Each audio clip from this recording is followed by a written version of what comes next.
APLM stock analysis and price predictions. Is it a buy? Watch this short 1-minute video till the end, find out. APLM stock have very interesting names, like 16% up down for the day. Context, all I'm sticking to is a strategy that has previously delivered thousands of correct predictions, and I've documented everything. And with APLM, this is how my chart looks like. Boom. So since we went up quite of a crazy amount, I was like, right, I'm still waiting for that double break to happen in order for me to get involved or be bullish. And all I've seen is that we just went a little bit lower.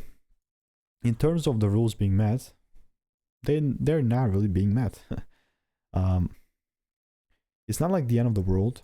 I mean, obviously, if I see that double break happening here, it's not like the time has passed, you know, there's still time here.